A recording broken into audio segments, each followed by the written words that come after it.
안녕하십니까. 제9강 불교 미술이란 무엇인가 시작해 보도록 하겠습니다. 제9강 불교 미술이란 무엇인가 연꽃의 비밀 제1강. 자, 드디어 불교의 꽃이라고 하는 연꽃이란 무엇인가에 대해서 살펴보시도록 하겠습니다.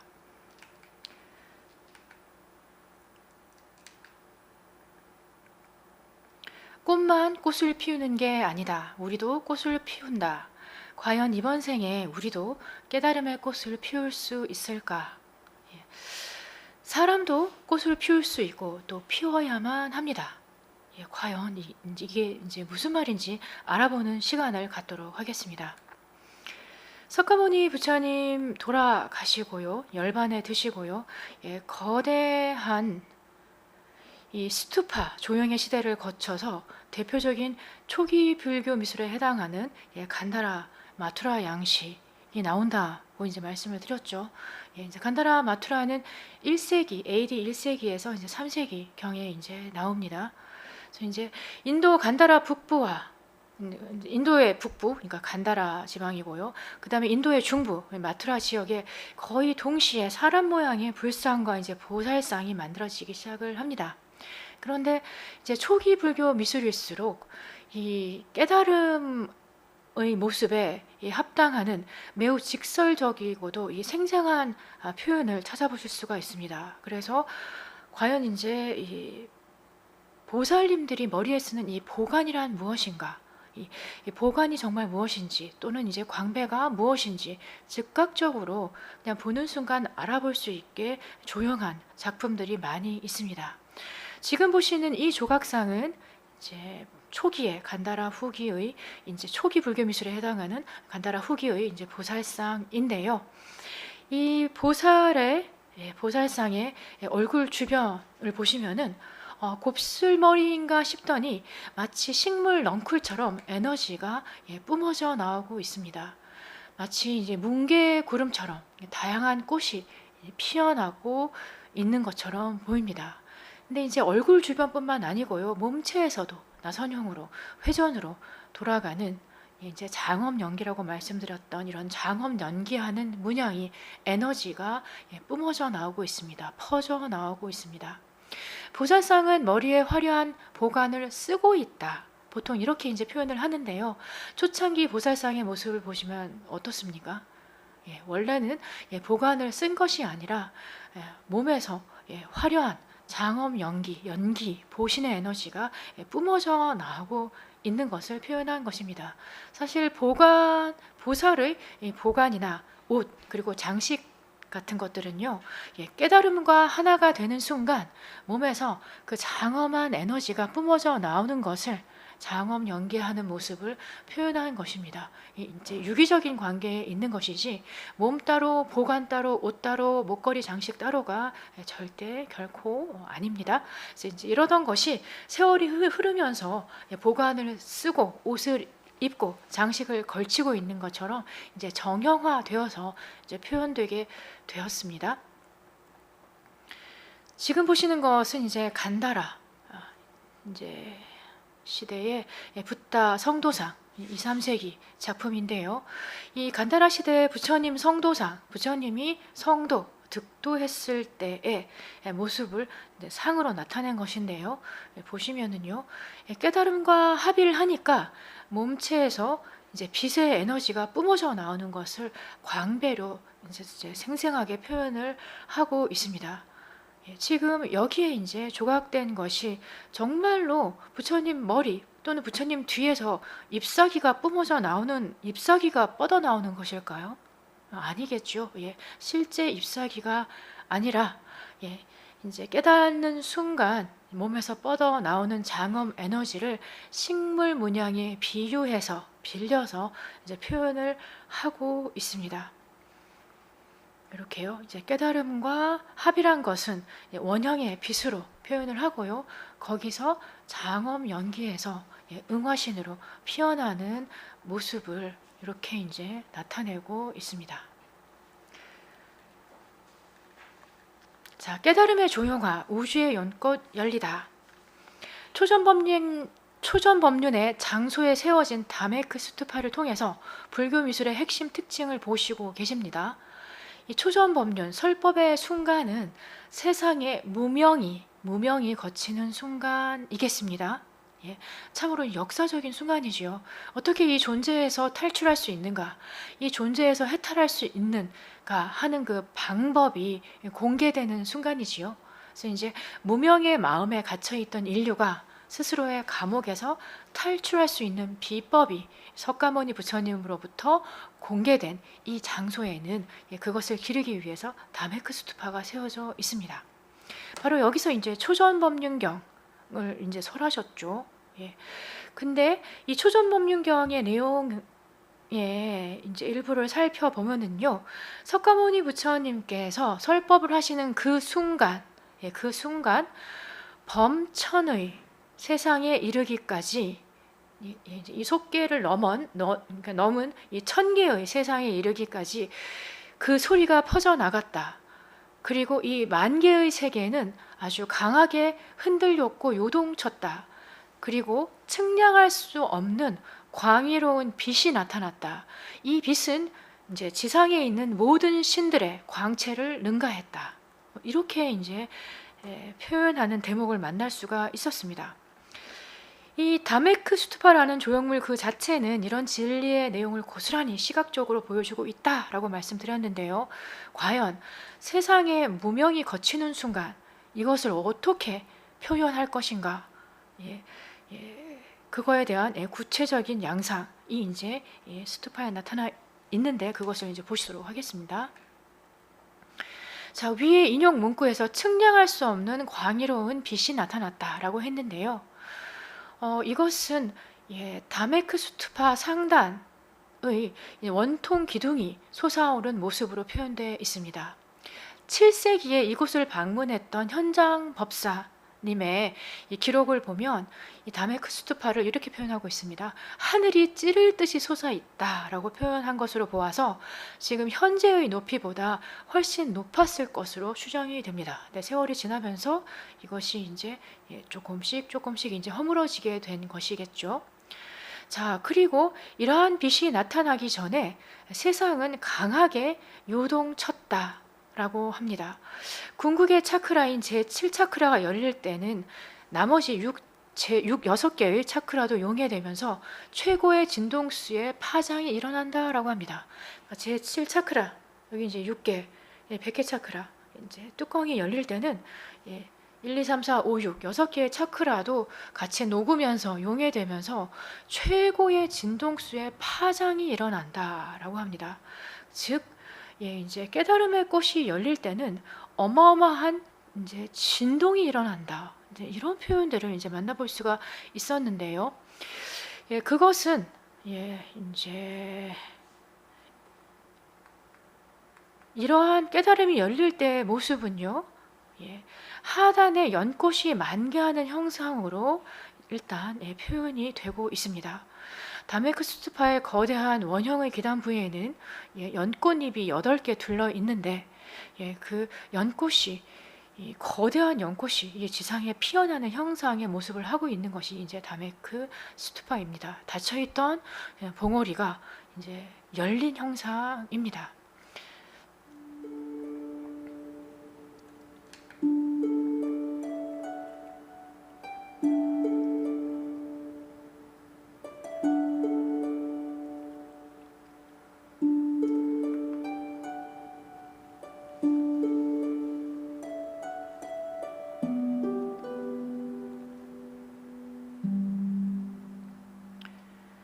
다메크 스투파는 마치 삼라만상 속세를 뚫고 거대한 연꽃이 지상에 피어나는 것처럼 이렇게 이제 표현을 이제 한 조형물인데요. 연꽃이 피자 동시에 거기에서 청정한 깨달음의 빛이 강렬하게 이제 방출됩니다. 이렇게 이제 광의롭게 빛이 뿜어져 나오는 모습은 연꽃의 원형 기단부 위에 원통 기둥이 불쑥 솟아오른 것처럼 나타내고 있습니다. 이것은 이제 시공을 초월해서 뻗어나가는 깨달음의 빛이 되겠습니다.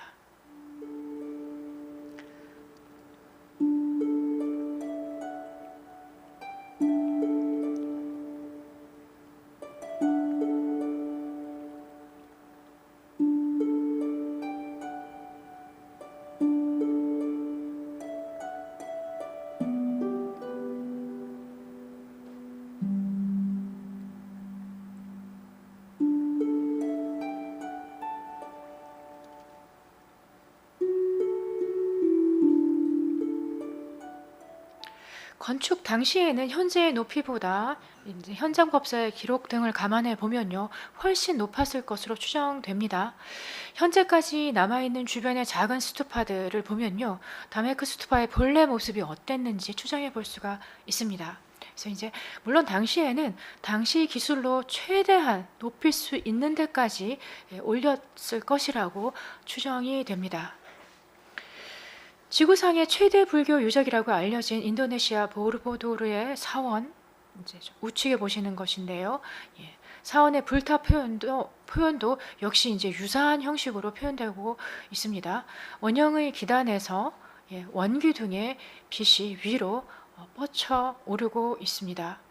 이렇게 이제 입체적인 조형을 만들 때는 축조상의 한계로 더 높이 올리면은, 빗줄기를 더 높이 올리면 이게 쉽게 떨어질 수 있으니까요. 그래서 이제 떨어져서 밑에 있는 걸 쳐서 파괴될 수가 있으니까요. 축조상의 한계로 저 우주까지 방출하는 빛의 표현을 이렇게 이제 제한적으로 표현했지만은요, 2차원적인 평면에 회화로 그릴 때는 비교적 자유롭게 이 광활한 빛의 방출을 표현을 하고 있습니다.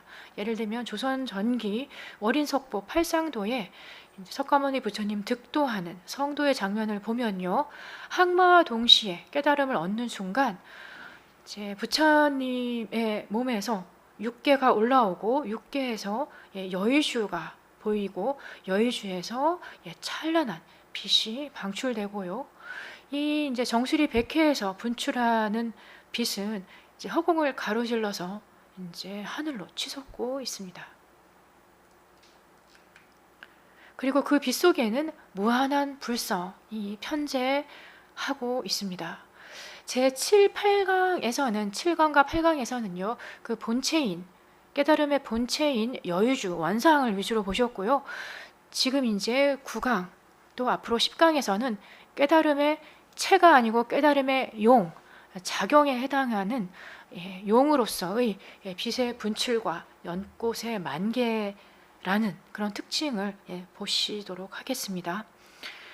자, 이런 빛과 그 다음에 이제 피어난 연꽃잎 속에서 무수한 불성이 두루 퍼져 나간다는 것, 이제 이런 이제 장엄 연기하는 특징을 집중적으로 보시고 계십니다.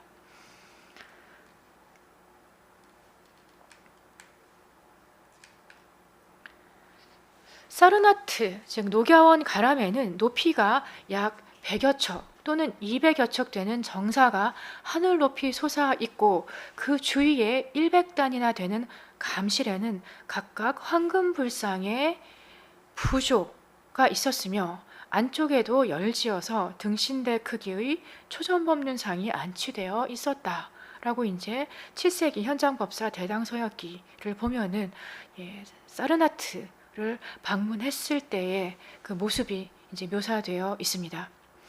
하늘을 찌르듯이 솟아 있었다라고 표현한 곳은 누차 말씀드리지만 다메크 스투파이고요. 그 주변의 단이 100단이다라고 하고 있고요. 그래서 이제 지금보다 훨씬 규모가 컸고 더 높았고, 그 다음에 주변에 둘러있던 그 단차, 단들도 그 중첩되는 단사가 어마어마했던 것으로 여겨집니다. 상상을 해보면 어마어마한 규모의 그 장엄이 이제 매우 찬란했다라는 걸 알 수가 있습니다. 그리고 그 단마다 감실이 있고 불상이 있었다. 감실은 여기 이제 현재 남아있는 감실의 모양으로 추정해 보아서 연꽃잎의 조형을 만들고 그 안에 공간을 만들어서 그 안에 불상이 피어난 것처럼 묘사했다라는 것을 알 수가 있습니다. 그 다음에 중층의 단인 이 바깥쪽의 단 말고 안쪽으로는 초전법륜상, 설법하는 부처님의 모습인 초전법륜상이 줄지어서 있었다라고 이제 적고 있습니다. 이렇게 이제 세상에 편재하는 무수한 불성을 무수한 단과 감실을 만들어서 표현했다라는 것을 알 수가 있고요.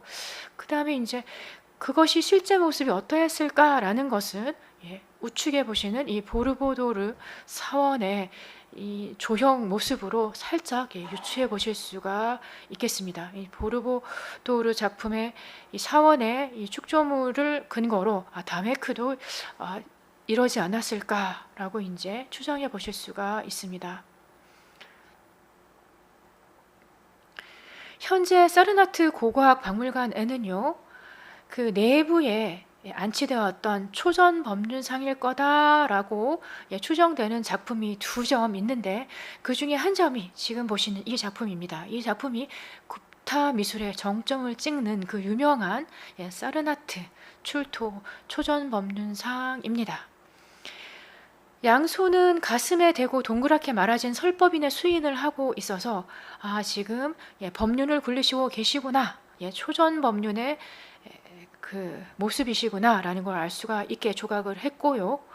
그 다음에 머리에는 육계를 표현하였는데요, 법계와 합일되어 혼연일체가 된 모습을 나타내고 있습니다. 무라일체, 범화일체가 된 모습에서 깨달음의 빛이 뿜어져 나오고 있고요. 그것을 이제 광배로 표현을 했고요. 그 다음에 그 광배 안에는 서기, 장엄 연기의 모습이 보입니다. 식물처럼, 구름처럼, 동물처럼 응화신하고 있는 모습으로 표현되어 있습니다. 이제 삼라만상이 탄생하고 있는 모습입니다. 이 사르나트 출토 초전법륜상은 붓다 설법상 중에 가장 완성도가 높은 굽타 시대의 걸작으로 손꼽히는 유명한 작품이 되겠습니다. 자, 그런데 이것과 쌍벽을 이루는 간다라 시대의 작품이 있는데요. 지금 보시는 이 작품입니다. 이 작품 역시 석가모니 부처님 설법상인데요. 여기는 깨달음의 요소를 보다 설명적으로 표현을 하고 있습니다. 그래서 이제 굽타 시대의 초전법륜상, 방금 요 전에 보신 작품에는 육계와 광배, 그 다음에 거기서 장엄 연기하는 모습, 딱 이렇게 3가지로 간결하게 하지만 아름답게 이렇게 표현을 했는데요. 이 작품에서는 보시면은 보다 설명적으로 그러니까 이 내레티브적으로 표현을 하고 있습니다. 보시면요, 깨달음과 합일할 때 부처님이 백회 차크라, 제 7차크라까지 모두 열릴 때 현상을 보시면은요, 머리 위에 거대한 연꽃 또는 거대한 솔방울 같은 모양의 화관으로 표현을 하고 있습니다. 그리고 이 부처님이 앉아 있는 이 연화대를 보시면은 마치 그 찻잎의 연화대를 비유한 것처럼 중층에, 그러니까 그 꽃잎이 폴딩이 여러 개인 그런 중층의 연꽃잎의 연화대로 표현을 하고 있습니다. 솟아오른 육계 위에는 특이한 모양의 이제 관이 있지요. 요거는 이제 송과체의 표현으로 보입니다. 송과체라는 용어 한번 기억해 두시고요. 송과체라는 것은 말 그대로 소나무 송자에 이제 열매 과자를 써서 솔방울 문양이다라는 뜻입니다. 그래서 이제 솔방울 문양의 이런 화관을 2명의 천신이 머리 위로 이제 받치고 있는 것처럼 표현을 했습니다. 그 형식적 이 부분인데요. 그 다음에 이제 이 연화대를 보시면은 중층의 여러 겹의 찻잎의 연화대를 표현한 것처럼 거대한 연화대를 보실 수가 있습니다. 지금 화관이건 아무튼 밑에 연화대건 그 잎사귀 또는 비늘 같은 것이 중층으로 여러 겹 묘사된 것을 보실 수가 있겠습니다. 그런데요, 우리가 이제 불교의 꽃을 연꽃이라고 하지 않습니까? 근데 연화대를 표현, 진짜 그냥 식물 연꽃이라면 한 잎, 이렇게 여러 겹 연꽃이 어디 있겠습니까? 그냥 한 잎으로 표현하면 되겠죠. 근데 왜 꽃잎이 여러 개일까요? 그 다음에 이것을 왜 이렇게 다수의 찻잎의 연꽃으로 표현한 게 왜 중요할까요? 그 다음에 다메크 스투파도 여러 겹의 중층의 단이었다라고 표현을 하고 있습니다. 그 단 표면에는 연꽃잎을 조각을 했고요. 그 안에 감시를 만들어서 불상을 안치했다라고 했지요. 마치 1000겹의 연꽃이 피어난 모습처럼 이제 표현을 했던 것입니다. 그리고 이렇게 중층에 연화되는 또 여러 군데서 보실 수가 있겠습니다.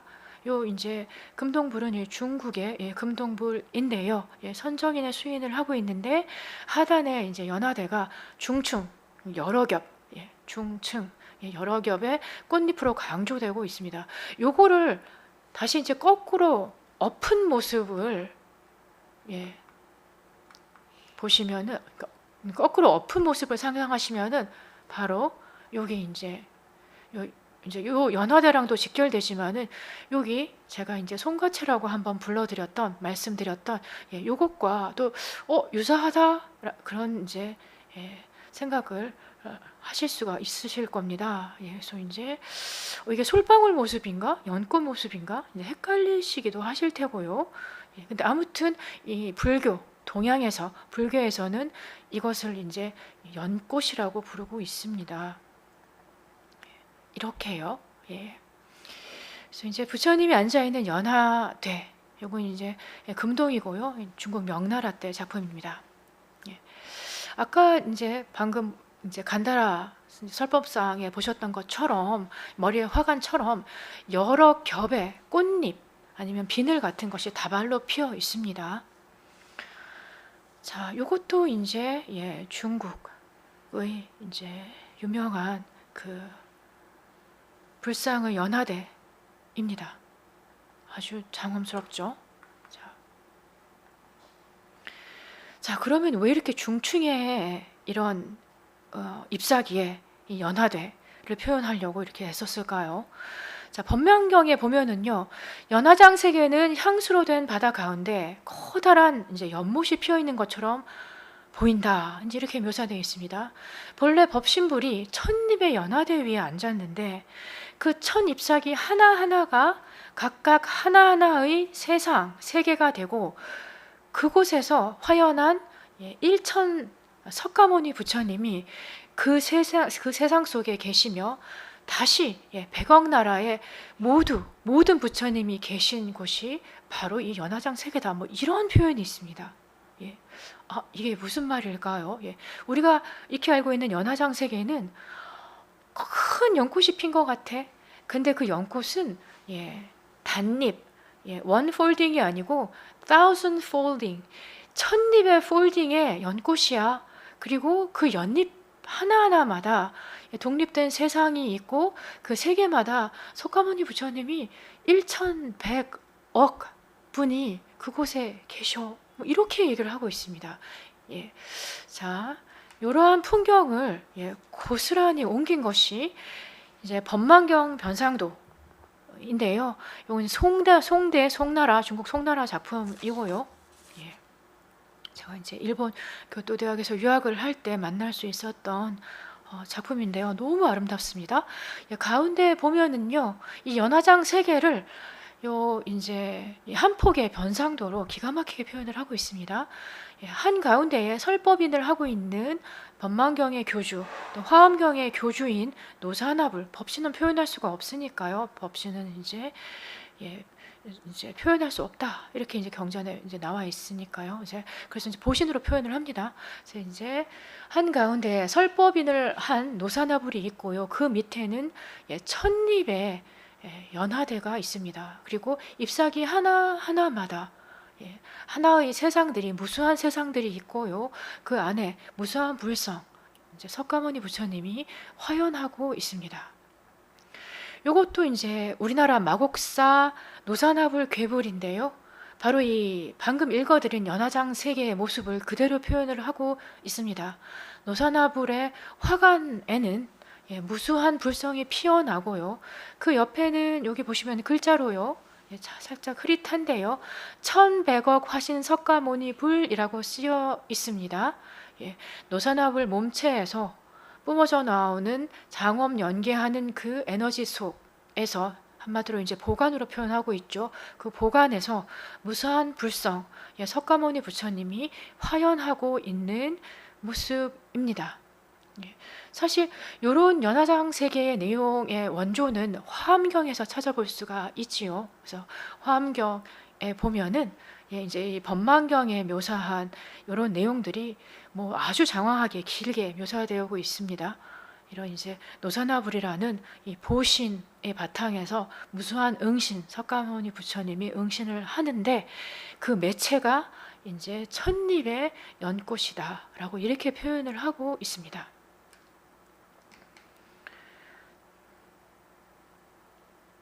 무수하게 피어나고 있는 이제 불성인데요. 뭐 직원인의 수인을 하고 있지만은 여기서 말하는 것은 삼위일체, 그러니까 법신, 보신, 응신 모두 하나다라는 걸 표현하고 있기 때문에 무수하게 피어나는 불성의 모습은 이제 직원인의 경우도 있고 그 다음에 이제 항마 촉지인인 경우도 있고 설법인인 경우도 있습니다.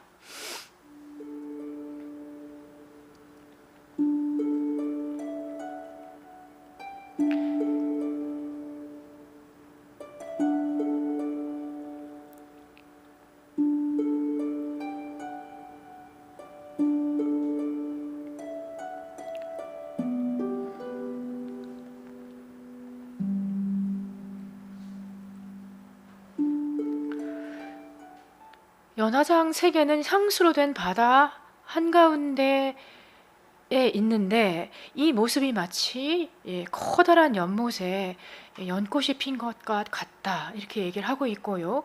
그 다음에 법신은 근데 이제 아까 말씀드렸듯이 이제 법신은 표현할 수 없게 돼 있죠. 이제 법신은 표현할 수 없으니까 이제 노사나불로 표현을 해서 노사나불이 천립의 연화대에 앉았는데 천립이 각각 한 세계가 되고 그 세계 속에서 무수한 이제 불성이 피어나고 있다라고 하는 것이 이제 연화장 세계의 모습의 기본입니다. 자, 그러면은 이 천립의 연화대라는 것은 과연 뭘까요? 그리고 또 제가 아까 이것을 이제 송거체, 거대한 솔방울이라고도 이제 말씀드렸는데요. 서양에서는 이 천립의 연화대를 거대한 이제 송과체, 솔방울이라고 표현을 합니다. 지금 보시는 것이 얼핏 어떻게 보면은 천립의 연화대로 보이지만 불교에서는 연꽃으로 이제 상정을 하고 있고요. 이제 서양의 이제 카톨릭에서는 이것을 이제 거대한 솔방울이다. 비늘이 많은 잣 있지 않습니까? 솔방울로 표현을 하고 있습니다. 자, 그러면은 천립의 연화대건 천개의 비늘의 솔방울이건 이것이 과연 무엇인지 다음 시간에 알아보도록 하겠습니다.